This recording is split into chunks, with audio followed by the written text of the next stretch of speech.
Hello guys, this is Kai-Duelists. We are here with Justine Dela Peña with the top 8 Salamangreat deck profile last Kai-Duelists Championship Series on August 27. So this is his top 8 topping list of Salamangreat. So hello Justine, introduce yourself. So I'm Justine Dela Peña.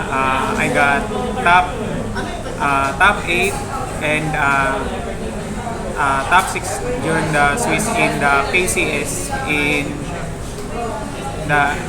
in memorabilia. Okay, so let's start with his deck profile. So to start this off, we have the starters. We have 3 Buffalo. I chose 3 Buffalo because I feel that Buffalo avoids the Maxi, and I feel that it's better than Salamangreat of Fire, which I only run one of. I only run one of the Salamangreat of Fire because I only treat it as a extender rather than a Starter. Then next will be the 2 Foxy. These 3 are the emergency starters, but I always go for the Buffalo because I want to see all my floodgates and my hand traps, but mostly the floodgates because this is a floodgate variant of the deck. Okay. Next.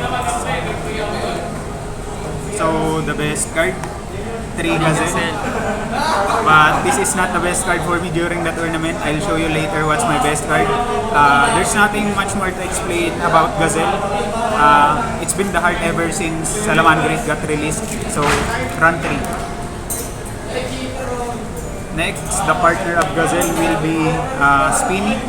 You only run 2 because I think running 3 will be pretty breaky, and at times Foxy does Spinny's job. So yeah, that will be all the explanation about that.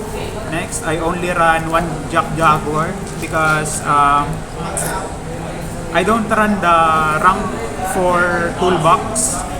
And if you run the Pot of Desires for this deck, I think it's counteractive, and I really think it's better to just run the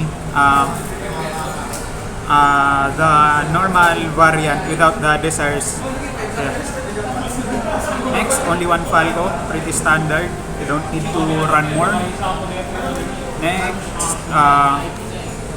Mirror. I run 1 because if you draw this off Hit Soul, it can lead to a Raging Phoenix, and you can extend from there on and you get more pluses. Okay.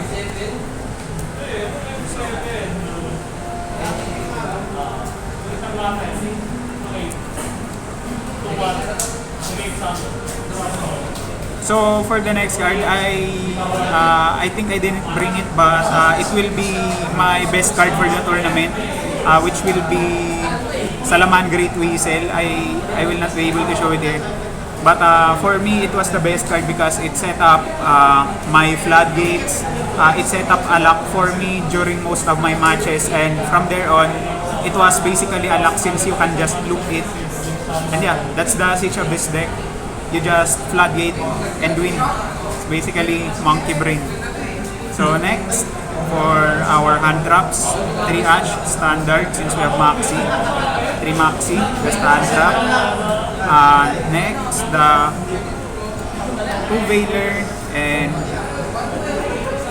2 Imperm. I run 2 of each because turn 1, I mean, if you're going second, this is better, since this can't be targeted by Cold Buy, and this one is better if you're going first and you have Hit Soul on board. Okay. So next, my 1-ups are Troll, Nibiru, and Ghost Over. So I chose this because I'll explain these 2 first. I chose these 2 because these can punish combo decks if they go too deep in their decks. And I feel like you need 1-ups in Maxi format, because if you cannot punish your opponent later in their combos with these 3, and just draw the Imperm Veiler or more Ash, it's basically just useless. So next, one cross out and two old buy, pretty standard at this point. Next, one field and three of the circle. This card is actually pretty funny in my Eldritch matchup as they tried to target my Raging Phoenix to send it to grave, but this is also pretty nifty at times.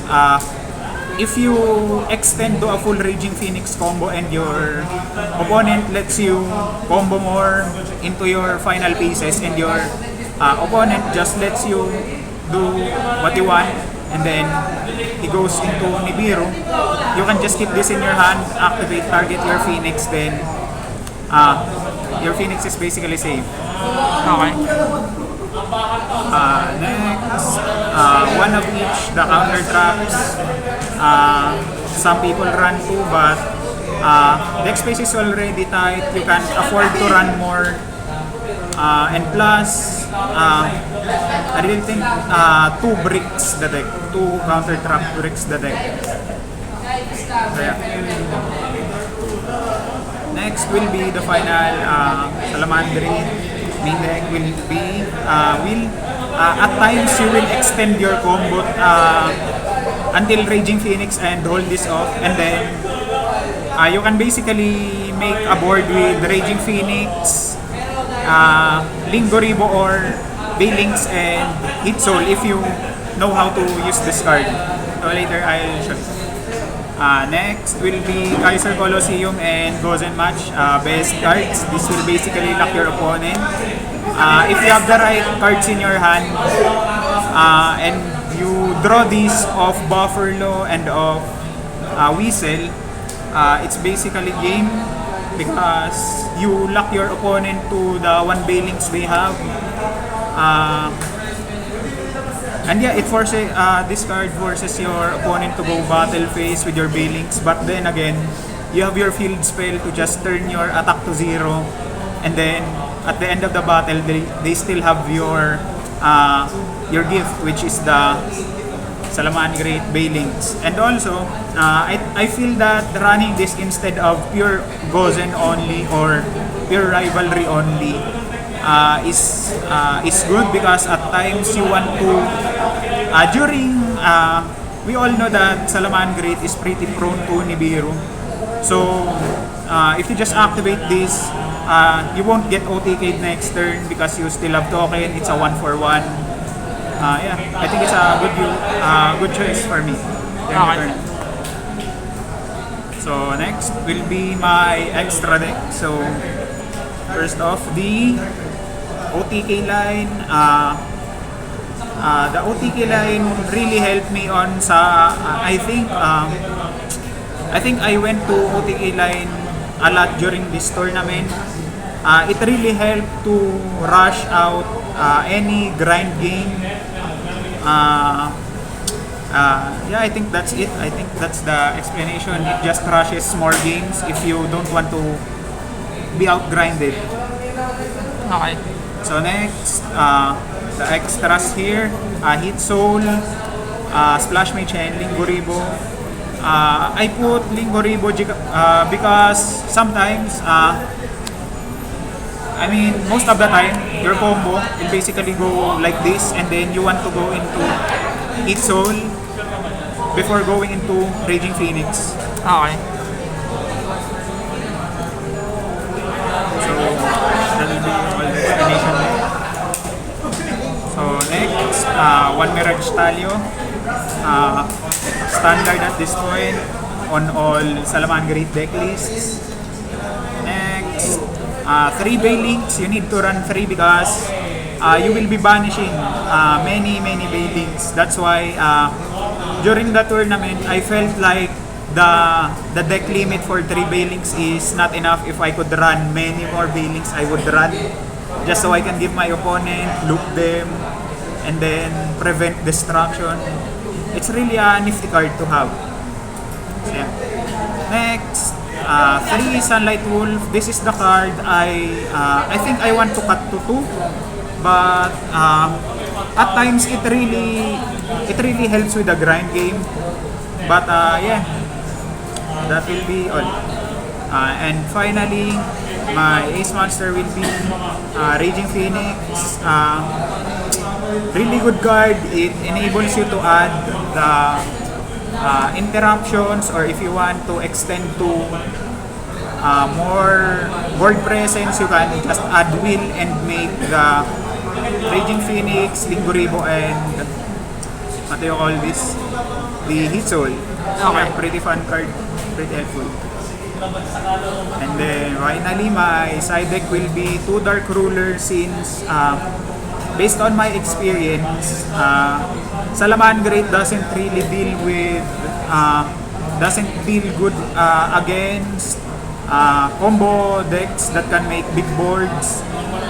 So yeah, I think it's better than Droplet this time, because you can't afford to waste resources just to negate their board. So you just drop this, and yeah, maybe 2 Kaiju, since it was a rogue environment. I expected a lot of towers to appear in that tournament. I expected purely some Avramax and so on and so forth. Yeah, it's just an emergency card to have. But during the tournament, it was not really used that much. Next, the 1-ups, Ghost Ogre, Droll, and Nibiru. If you feel that your matchup is, if you already know your matchup, you can just add any one of these. If your opponent has a combo heavy strategy, add these 2 into the deck. Or if your opponent has a basically I just sided this in because of my fear of Centurion. I expected Centurion, but I didn't face them in the tournament. But I think this is also good against field spell reliant strategies. And also this helped me against my Kashtira matchup to out their bird. Which if I didn't have my Ogre, it would have been much harder to face. So yeah, next. Cosmic Cyclone, and yeah, I think this. So Cosmic Cyclone, this is because this is just to counter back row decks, and mostly because I fear and I still respect Runic at this point, because it will basically just surprise you. If you're not prepared and don't have Cyclone, it will punish you hard. So yeah, that will be the explanation there. 1 red reboot against back row decks, and 1 dimension barrier. Since there were plenty of decks to expect in the tournament, and it was there were really a variety there of decks, I just had to put 1 out. But in the tournament, I didn't really have much use for this. Okay. So next, evenly, best board break alongside Dark Ruler. If your opponent doesn't have the Omni Negate, just drop this. So yeah. And 2 Typhoon, I can't afford to run 3, and also I only have 2